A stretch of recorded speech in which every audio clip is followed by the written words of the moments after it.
Olá, bom dia a você, telespectador da Band. Estamos começando agora a segunda edição do programa Band Entrevista. Ao meu lado, na apresentação, o jornalista Gustavo Negreiros. Bom dia, Gustavo. Bom dia, Jenner. Bom dia a você, telespectador. Você que nos acompanha em mais um Band Entrevista. Para conferir os nossos comentários sobre as principais notícias da semana, os destaques da política, da economia, do Estado e do país. E claro, sempre de uma maneira leve e descontraída, sem perder a seriedade que a notícia impõe. Vamos agora aos destaques da nossa segunda edição do Band Entrevista. Jair Bolsonaro foi eleito presidente da República. Quais os desafios para o próximo governo federal? Como fica a composição ministerial da próxima gestão? No Rio Grande do Norte, Fátima Bezerra é a próxima governadora do estado. Os desafios da petista para recuperar os investimentos e fazer o estado voltar a crescer. E você também confere uma entrevista com o secretário de Meio Ambiente e Recursos Hídricos do Rio Grande do Norte, Maírton França. Fique com a gente.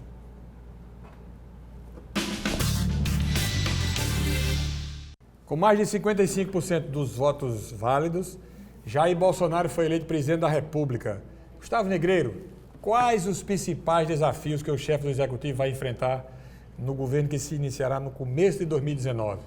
Olha, Gêner, Bolsonaro ganhou com 55% dos votos, mas de qualquer forma vai pegar um país dividido, né? Você veja, por exemplo, aqui em Natal, essa semana, teve um dia que o pessoal fez um protesto ali no Midway, né? 30 pessoas fizeram um protesto contra a eleição de Bolsonaro. Olha, ele nem assumiu, ele ganhou democraticamente, né? Assim como a governadora eleita Fátima Bezerra também ganhou aqui no Rio Grande do Norte, e mesmo assim o pessoal está inconformado. Inconformado com o quê? Com a maioria vence? Então, isso não é falta de espírito democrático? Porque é muito fácil você passar a campanha inteira falando de democracia, democracia, democracia, e depois que a democracia se exerce com a presença do eleitor na urna e com o resultado dos votos apurados, e aí você se insurge contra o resultado? Gente, a democracia só vale quando nós vencemos. Pelo jeito é assim, né? Esse pessoal está pensando dessa forma. Você vê que 30 pessoas, 20 pessoas pegaram e pararam de Natal durante a semana. Isso é um verdadeiro absurdo, uma falta de respeito para quem o direito de ir e vir. E eu acho que justamente contra isso é que o presidente Bolsonaro foi eleito. E ele já começa mostrando algum diferencial em relação ao PT. Por exemplo, Dilma deixou o governo com 39 ministérios. Ele vai ter entre 15 e 17 ministérios. Então, só isso aí já mostra uma máquina mais enxuta. Aliás, Gustavo, a respeito dessa redução de ministérios, ele está congregando, vai ser o Ministério da Economia, por exemplo, que vai estar lá o planejamento, o Ministério do Desenvolvimento Econômico e parece que Relações Exteriores, uma coisa desse tipo. E também além do Superministério da Justiça, né, com o Sérgio Moro convidado, né? Moro é o seguinte, tem gente que diz assim, olha, Moro, ao aceitar, ele dá um discurso ao PT, que ele julgou Lula, tudo, mas muito pelo contrário, eu acho que ele em aceitando, mostra que a justiça ela funciona organicamente. Tem uma juíza substituta na 13ª Vara lá de Curitiba, vai ficar na substituição, enquanto não assume um juiz. Ele se licencia ou ele tem que sair de vez? Não, ele tem que sair de vez, ele tem que renunciar. E para depois ser ministro do Supremo Tribunal Federal, que é outra possibilidade. Eu, na verdade, na minha opinião pessoal, eu acho que ele perde em ser ministro da Justiça, porque a trincheira dele, onde ele fez sucesso, onde ele quebrou paradigmas, onde ele cria uma nova cultura no país, é no judiciário. Ele é um homem de caneta, ele é um homem de decisão. Então você concorda que ele deveria ir para o Supremo Tribunal Federal? Não, ele vai, com certeza, esse é o objetivo. O problema é que só tem vaga no STF em 2020, quando o decano Celso de Mello irá se aposentar quando completa 75 anos. Então, eu acredito que no acerto aí de Moro com o Bolsonaro, tem isso, que em 2020 ele vai para o STF. Daqui até lá, ele vai comandar um superministério, inclusive com a Polícia Federal, os órgãos de controle do Executivo. Isso é muito importante, Gêner. Por quê? Porque ele tem um peso político muito grande. Agora, terá 3 pilares desse governo. Uma Casa Civil fortíssima que abraçou a Secretaria de Governo, vai ser com Onyx Lorenzoni. Terá um Ministério da Fazenda, da Economia muito forte, né, com Paulo Guedes. E agora esse super Ministério da Justiça. O interessante disso tudo, que eu acho que me deixa muito tranquilo, é que não estamos vendo acordos como é que será esse toma lá da cá. Pelo jeito, isso não vai existir no governo Bolsonaro. Se está existindo, eu não estou vendo nenhum deputado esperneando, nenhum deputado distribuindo. E tem um fato que me deixou muito feliz. Foi, essa semana, pelo Twitter, saiu um boato, e ele ia nomear mesmo Bolsonaro, um ministro aí, é um deputado Alberto Fraga. E esse cara já foi condenado por... Tem uma condenação penal aí de 4 anos e pouco. E aí, meu amigo, as redes sociais vieram abaixo. Mas ele não confirmou nada. Não, ele só vale o que eu digo, né? Não, e ele foi... Não, na verdade, ele foi para a rede social tirar isso. Mas ele ia colocar. Mas o interessante disso é que o povo demonstra que não tem um cheque em branco para Bolsonaro, não. Elegeu... O povo está atento, vigilante. Está cheio de expectativa, mas ele não pode pintar e bordar, não. E para aquele pessoal do PT que diz assim, um fascista, a imprensa vai ser tutelada, vai ser controlada, eu digo só 2 coisas. Quem tinha proposta de controle social da imprensa era Haddad, não era Moro. E essa nomeação de Sérgio Moro, você acha um cara que trabalha com a justiça, instrumentaliza a justiça, tem um passado de Sérgio Moro ia se aliar a alguém que não fosse democrático? Não, e outra coisa, e Bolsonaro já afirmou que vai combater duramente a corrupção, que é o que o povo brasileiro quer. Deixa eu lhe fazer uma pergunta aqui. A respeito vamos chamar assim, dessa diminuição de ministérios e de ajuntamento de pastas, foi falado que será o Ministério da Agricultura incorporará o Ministério do Meio Ambiente. Aí, Marina Silva, que estranhamente apareceu depois da eleição, porque ela só aparece de 4 em 4 anos. Na verdade, ela devia estar hibernando até o ano de 2022. Aí ela apareceu essa semana agora, passada, não sei que dia, se foi quarta, foi quinta, sei lá, ela chegou a fazer um comentário a respeito disso, questionando essa incorporação do Ministério do Meio Ambiente, sem que ainda tenha sido confirmado, mas já protestando, numa demonstração inequívoca ela foi assodada. Ela saiu na frente como se aquilo fosse um fato e ninguém sabe se será. Porque o que a gente está vendo é o seguinte, gente, é a crítica pela crítica. Eu vi Gleisi Hoffmann dizendo assim, um horror até agora o que Bolsonaro fez. O que é que Bolsonaro fez? Há uma diferença grande, eu acho, em Bolsonaro e Haddad. Vamos fazer um marco aqui? Bolsonaro só assume no dia 1º de janeiro de 2019. Mas de qualquer forma ele já é notícia e ele já começa as pessoas fazem a crítica pelo que poderá acontecer. Mas há uma diferença muito grande de Bolsonaro e Haddad. Bolsonaro, ele tem consultado Sérgio Moro. Aliás, Haddad, ele consulta e consultou Luiz Inácio Lula da Silva. Deixa eu lhe fazer uma provocação. Um é juiz aqui e o outro é condenado. Olha aí como é a diferença. Você falou em Haddad e me ocorreu o seguinte, essa semana agora, acho que na quarta-feira, Haddad foi condenado lá em São Paulo, em primeira instância, por ter inventado uma mentira contra um promotor. Esqueci o nome dele agora, um promotor de São Paulo. Ele passou a ser vítima da fake news que ele tanto falou na campanha. Você chegou a ver isso? Não, eu vi a condenação, mas o problema é o seguinte, sabe aquele negócio que o caba deixou e sai correndo? Foi o quê? Deixou e sai correndo. O PT diz assim, fake news, tudo que o PT diz assim, Bolsonaro é um fascista, que não vai respeitar o jornalista. Aí quem tem a proposta de controle social da mídia? Não, é a linha, faça o que eu digo, mas não faça o que eu faço. E aí eu acho que o povo cansou. O povo deu um recado muito duro. Aí você diz, não, mas ele tem 45% dos votos válidos, 30 e poucos por cento, 32% da população. Mas ele tinha muito mais. O PT veio deles. E na verdade... Votos são dele, porque teve voto de Ciro Gomes, teve voto da própria Marina, teve voto do Cabo da Ciolo, de Amoedo, de não sei o que, os votos migraram. Mas vamos sair para o plano estadual? A gente falou tanto aqui O Rio Grande do Norte elegeu como governadora a senadora Fátima Bezerra, do PT. Que expectativa, quais os principais desafios para a próxima gestão no Rio Grande do Norte? Olha, Gênia, Fátima, ela vem com uma responsabilidade gigante, porque ela teve mais de 1 milhão de votos. Até então, no Rio Grande do Norte, quem tinha atingido essa marca foi Garibaldi em 2010. Mas com a diferença para o Senado, tinha 2 votos, então era mais fácil atingir essa marca. Fátima é a governadora eleita com maior votação até hoje, e ela assume com alguns desafios grandes. Tipo, o primeiro, há um histórico grande dela ser contra os empresários. Há um histórico grande dela perseguir determinados setores, como os salineiros, os carcinicultores, os empreendedores em termos de licenciamento. Eu estou dizendo isso em relação ao que ela fez quando conseguiu indicar a gente para o IBAMA, para o patrimônio da União. Então, isso travou muito o Rio Grande do Norte. Eu acho que o primeiro desafio de Fátima é esse, é fazer pontes com o empresariado e pontes com quem, de fato, investe no Rio Grande do Norte. O outro desafio da senadora Fátima Bezerra, governadora eleita, eu acho que é o diálogo com o governo federal, o diálogo com Bolsonaro. Fátima, ela teve uma vida toda no parlamento e todo batendo, sempre dizendo o que queria. Agora não, agora ela vai ser a vidraça. Ela não é mais pedra, ela passa a ser vidraça. Então ela tem que começar a dialogar com setores da sociedade que até então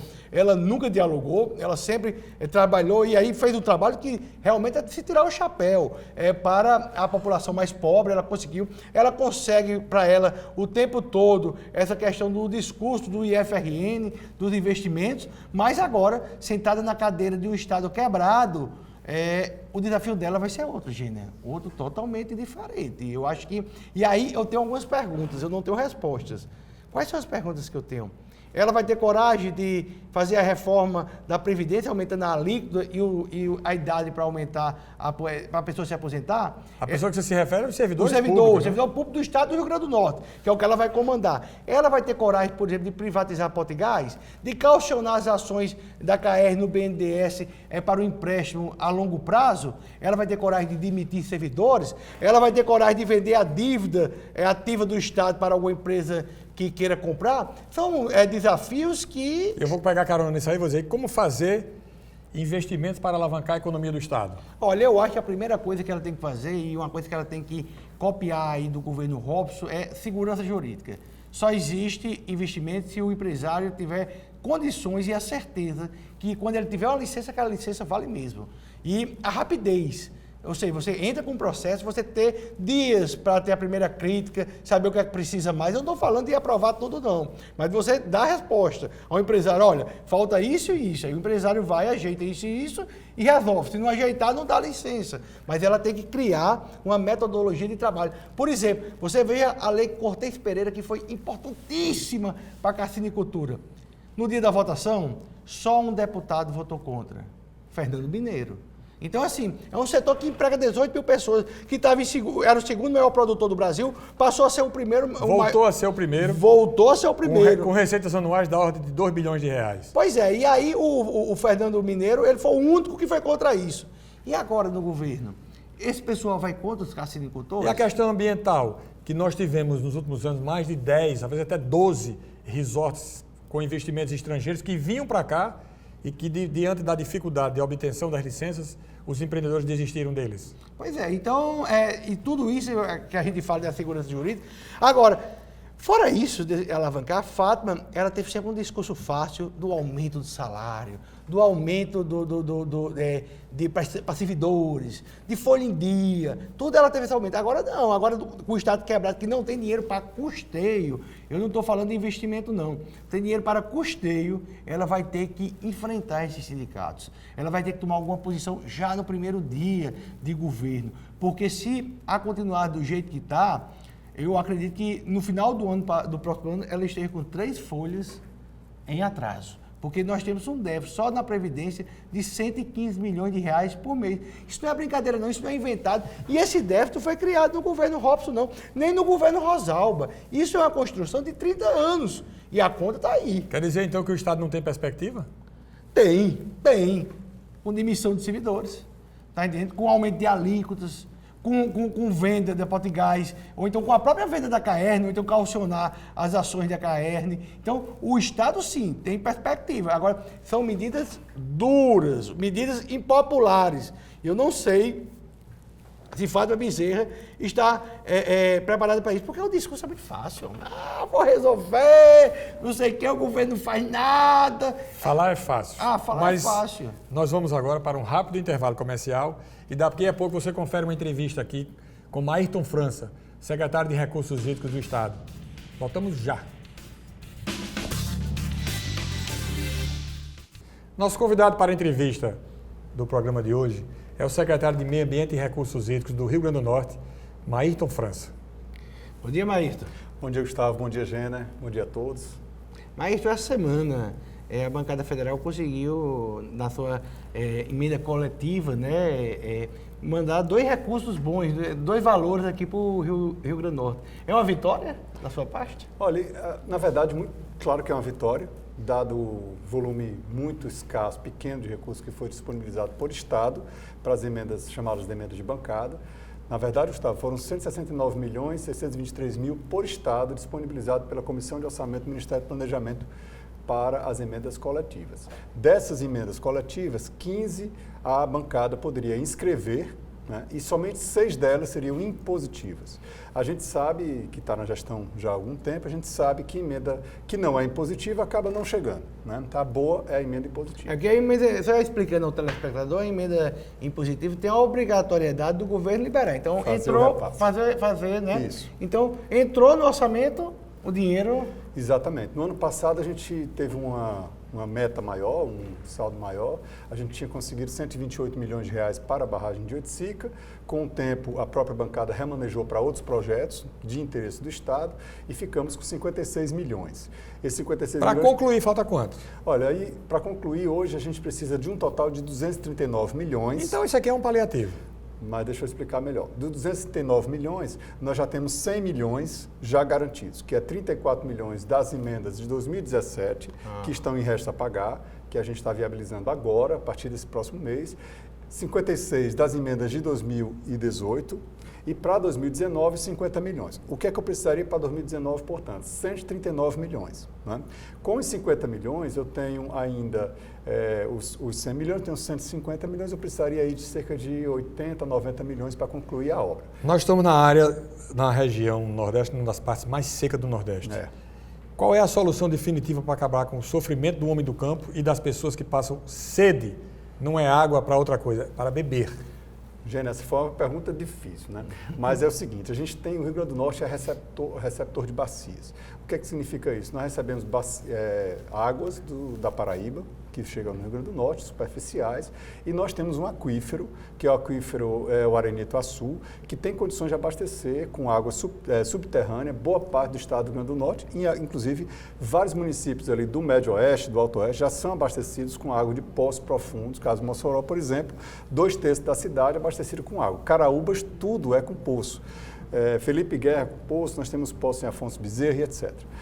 Essa é uma solução. Eu acho que a gente precisa fazer estudos mais aprofundados sobre as nossas reservas subterrâneas, melhorar um pouco em termos de política de educação ambiental dos municípios para reduzir o desperdício de água, melhorar as condições de distribuição de água no estado. Nós temos hoje o maior sistema de adutores do Nordeste, realmente, do ponto de vista proporcional ao tamanho do estado, e nós temos problemas com abastecimento. A perda de água durante o processo de distribuição ainda é muito água. Nós não agimos aqui, enquanto Estado, nessa condução do processo de seca da mesma forma que agimos há 200 anos, ou há 100 anos, ou há 50 anos? Acho que não, Gêner. Acho que a gente já evoluiu bastante, principalmente pelo fato de que nós temos aí as grandes barragens.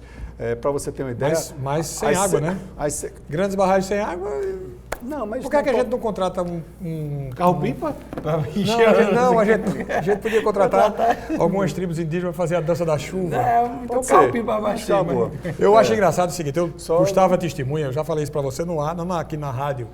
Historicamente, a gente sempre ouve falar há muitos anos sobre a questão da seca, e tem as soluções que, no final das contas, como não chove regularmente, são soluções paliativas. O que é que a gente defende? O que a gente deveria pensar? Por que não encontrar uma solução definitiva como os países que têm regiões desérticas no mundo encontraram? Eu vou lhe dizer, qual seria a solução, então? Seria dessalinização de água do mar, por exemplo. O mar tem água aí de forma infinita. Essa é uma coisa, mas é uma água cara, tecnologia cara, e a gente tem uma população bastante pobre. Caro para dessalinizar ou caro para transportar? Porque... Caro para dessalinizar, imagine para transportar. Se eu vou tirar água, por exemplo, do litoral norte, ali em Macau, e eu tenho que levar água para Caicó, então eu vou estar subindo, na verdade, subindo uma bacia hidrográfica, tem que ter estações de bombeamento pelo caminho, ou seja, é uma água cara para distribuir e é uma água cara para produzir. Para o telespectador entender, saia $1 cada metro cúbico de água. Mas me permita uma provocação. Pois não. Não é muito mais caro 100 anos de seca? Não, claro que é, Porque mas veja a tecnologia não é nossa. Se existe no mundo mais de 100 países que encontraram a solução através da dessalinização da água do mar, e hoje eu li, acho que há uns 3 ou 4 meses, a respeito de uma usina de dessalinização instalada em Londres, em 2008, a um custo aproximado em real, da ordem de 1 bilhão e 200 milhões de reais para atender 1 milhão de pessoas. Ora, se só essa barragem de Oiticica vai custar quanto no final? 550 milhões de reais. Quase a metade do custo para instalar uma usina. Mas a questão é a permanência, né? Para o resto. Na verdade, quando a gente fala de água, gente, a gente não está falando só da água de beber, certo?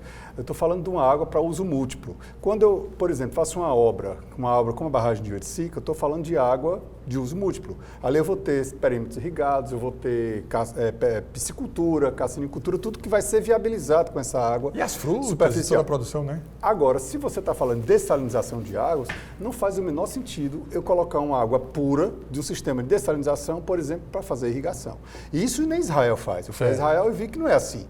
O que é que Israel faz? Que é outra política que tem que ser adotada com urgência no Nordeste, no Brasil como um todo, que é de reuso de água de esgoto, para que a gente possa usar a água descartada, as águas cinzas e negras, tratadas de forma adequada para que a gente possa irrigar. Aí eu concordo com você. Agora, usar água dessalinizada para uso múltiplo é muito caro, não faz o menor sentido. Mas dentro desse dinheiro que vem aí no orçamento de 2019, tem a questão do dinheiro destinado lá para a Podir, não é? Para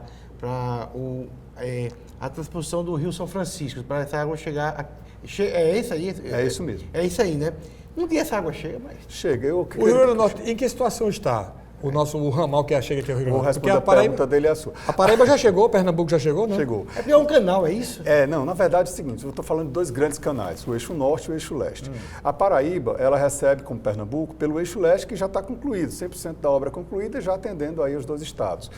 Em Pernambuco são 8 municípios, na Paraíba atende, por exemplo, a mais de 1 milhão de pessoas na região de Campina Grande. Ali é uma situação diferente. O Ceará e o Rio Grande do Norte dependem exclusivamente do eixo norte, que ainda está em obras. Então, respondendo a sua pergunta, a água chega sim. Tem que concluir o eixo norte, que está previsto para concluir em junho do ano que vem, certo? Para o Rio Grande do Norte, concluindo aí a resposta, ela vai vir pelo leito do rio Piranha, cerca de 173 quilômetros de leito de rio. Então, nós, como Rio Grande do Norte, a gente tem muitas perguntas e esclarecimentos. Vai perenizar o rio? Pereniza o rio, mas vejam bem, a gente tem uma ideia de que a transposição ela vai estar sempre colocando água no rio. Na verdade, quando a gente demandar água da transposição, que quem vai fazer a operação em nível nacional é a Codevasf, quando a gente demanda água, a gente demanda por volume. Então, eu quero um certo volume de água, eu calculo isso com a unidade de medida metros cúbicos por segundo e eu faço o pagamento por essa água. Eu coloco no plano operacional anual, que é aprovado pela Codevasf, e a partir do ano seguinte a gente começa a receber a água. Mas essa água é cara? É bastante cara. Hoje, a tarifa hoje é R$1 por metro cúbico. Certo? O que é isso? Mas vai ter em torno de quantos por cento? No Rio Grande do Norte, olha, veja, é em torno de R$100 milhões ano. Né? Mas para o Rio Grande do Norte pagar. Mas para o consumidor final, para aquela pessoa, aumenta de quantos por cento? Aí você vai acrescentar a esse valor o custo da distribuição, o custo do tratamento, quando for necessário. Se eu vou colocar, digamos, um volume de água na Armando Ribeiro Gonçalves, no momento que a CAERN capta lá para a adutora Sertão Central Cabugi, por exemplo, ou a adutora da Serra de Santana, tem um custo de tratamento que também tem que ser incorporado. Então, isso tudo está sendo estudado. Para encerrar aqui bem rapidinho, é possível conviver com a seca aqui no estado? Claro que é. Em qualquer lugar, no deserto... Sem morrer. Conviver. Conviver significa não morrer. Tá certo. O nordestino, ele quer dizer que o nordestino é um resistente. Demais, a gente é resistente demais. Nós que somos do interior, somos bastante resistentes. Eu era menina há muito tempo e meu avô já dizia, meu filho, eu tenho que rezar para chover. Olha, faz 30 anos. Não, rezar para chover, mas o homem tem que fazer a sua parte. Só de reza não adianta não. A minha tese é essa. Também. Bom, o Band Entrevista vai ficando por aqui? Não, gente, você já quer acabar o programa, rapaz? Sinalizaram para mim que você não tinha mais nenhuma pergunta a fazer. Como você é o cara que domina as informações e as questões todas, eu já ia me antecipando aqui. Não, bom. Você é criativo, faça mais uma pergunta. Você vai para Mossoró quando aí? Amanhã. Olha aí, tá vendo? Amanhã não é feriado? Pergunta criativa. Você acredita no Brasil? Você acredita no Brasil? Sim. Demais acredito no Brasil. Perguntazinha básica, né? Tá feliz com o Bolsonaro? Hã? Tá feliz com o Bolsonaro? Eu não estou com ele, né? Eu estou com nós. Diga assim, estou com boa expectativa, como todos os brasileiros estão. Na verdade, a gente torce para que tudo dê certo, porque a gente é um brasileiro, o brasileiro está sempre otimista. Né? Nós somos um povo de muita boa fé, né? Demais, está aí o resultado. E isso tem que ser transformado num projeto, de um projeto otimista e não nessa briga, nessa disputa que nós estamos assistindo ainda hoje, com alguns veículos, com alguns elementos, agentes políticos e as pessoas achando que a eleição não terminou. E a eleição terminou no domingo passado e é preciso dar um ponto. Terminou a eleição. Quem terminou foi o programa, Gêner. Bom dia para vocês. O Band Entrevista vai ficando por aqui e no próximo sábado nós voltamos às 11 da manhã. Temos um encontro marcado com você. Até lá.